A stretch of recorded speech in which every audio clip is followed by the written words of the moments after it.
A big thanks to Brabura by Hearthstone Outdoor for sponsoring this episode. This is one of my favorite recipes, crispy chili beef. Most of the time you see me cooking big chunks of meat and you see those beautiful rustic food types that I love so much, but I got a confession to make. I have another favorite type of food, and that's Chinese food. And one of the coolest features about Chinese food is that it mostly is very, very inexpensive. And for the beef that I'm going to be using in this recipe, I selected this weird looking piece of beef. It looks totally crazy, right? Nothing really recognizable.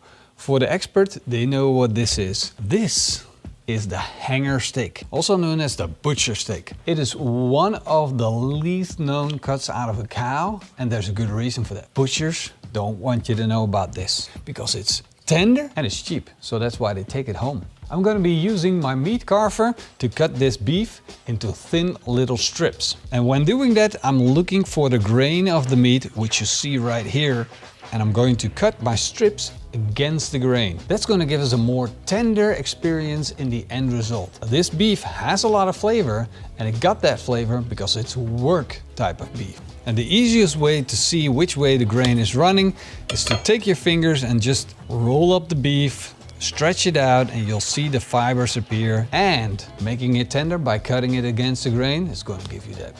And I want my strips to be small, and just look at that beef and the intramuscular fat. You see how tender that is? It's fall apart tender. It just shreds in my hand, and you can always take a little bite. Beautiful. Beef tartare. Add 2 eggs. And then mix it up. Of course, it's gonna need some seasoning, some salt, some pepper, just to help boost the flavors. Then add 4 tablespoons of all-purpose flour. Get your hands in and start mixing it up. And basically, we're creating a bit of better, sticky stuff on the outside of our beef. That's gonna make our beef extra crunchy and extra tasty. Look at that almost dough-like consistency. This is gonna be very, very special, flavor-wise and texture-wise. Now the beef is ready to be cooked, but before we're gonna fire up the grill, I'm gonna make a sauce first. First thing that I'm going to do is take my chef's knife and slice up the ingredients that I need for my sauce. Starting with 2 whole white onions, followed by 3 red chili peppers, 2 cloves of garlic, and a thumb size of ginger. This is the Brabura plancha made by Hearthstone Outdoor. It has a giant cast iron griddle plate with a glass-lined topping, also known as a mai. And that gives off a very specific character of cooking. It's almost like teppanyaki, but the plate's better. So we get a better crust and better effects on our crispy chili beef. I'm going to turn on 2 of the burners underneath the Brabura plancha. With these 2 burners on and set to the highest position, I'm going to get a nice hot cooking area on this side, while keeping a cooler, safe area for my food on this side. So if I'm cooking, I'm going to have a hot zone and a cold zone, so I can move my food around and it doesn't burn, and it's going to be cooked to perfection. I'm going to put a pan on the plancha to cook my sauce in. A little bit of oil in the pan, about 1 to 2 tablespoons. Once the oil is hot, add the onions. Once the onion starts turning soft, it's time to add the chilies, the garlic, and the ginger. And I really want the flavors to marry, so we gotta give it a time. It's slow heat in this pan, a little bit of extra oil. Wow, if you can just smell this. This smells really freaking delicious. Once it turns soft and glazy like this, it means it's fully cooked and you're ready to eat it. Of course, the sauce is not done,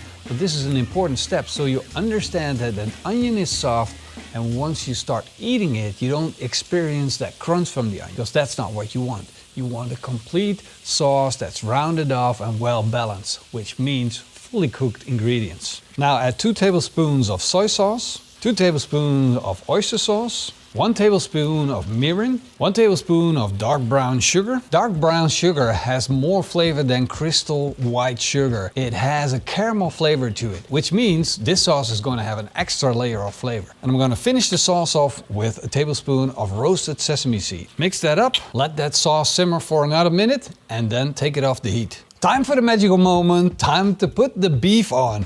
Now look at that sticky dough consistency. It's not loose bits anymore. This is sticky and I gotta work to make it loose, so I gotta be right on point. I got my spatulas standing by. I got my oil right here, and that's what I'm gonna start with. And I need plenty of oil because I need this beef to be crispy. And then the beef goes on. Spread it out.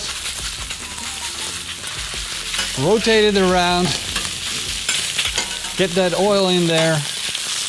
Make sure that it fries. And see, the cool thing about this plancha, it's not sticking. And I'm just gonna keep flipping and working that beef until we build up a good crust on each and every little piece of beef. I'm already getting hungry and I'm just beginning. Look at what the plancha does to the beef. That beautiful crust right there. Absolutely freaking amazing.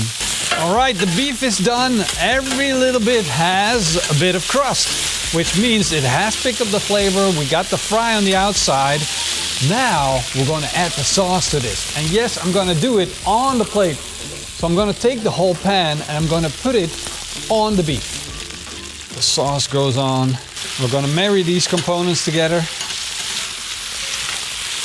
Look at that. Woo! Whoa. It just hits my vocal cords. All of that spiciness from the chilies, the garlic, the ginger to freshen things up. This is done, this is married. I'm moving all of it now to the cold side of the plancha. And I'm going to let it sit there, relax a little bit. And now I have all this goodness that came out of the beef, that came out of the sauce, and it's sitting right here. This is the perfect opportunity to take it and to add flavor to our dish. I'm gonna add a little extra oil to make sure that it comes off the plancha. Then I'm gonna add some leek to the plancha. I'm also gonna add some ham and some green beans. And this is gonna add color to our dish because we're making fried rice as a side dish. That's gonna make this the ultimate comfort food. And see all of that beef flavor going into that beautiful fried rice, fresh ingredients. Even if you don't have grease enough, just take a little bit of that fat from the beef and scooch it over. Of course, I'm gonna need some eggs, so I'm gonna crack them.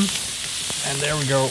Can't have fried rice without eggs. Just mix them up and then chop them into thin chunks. Spread them out over the plate. And then marry it again with the vegetables.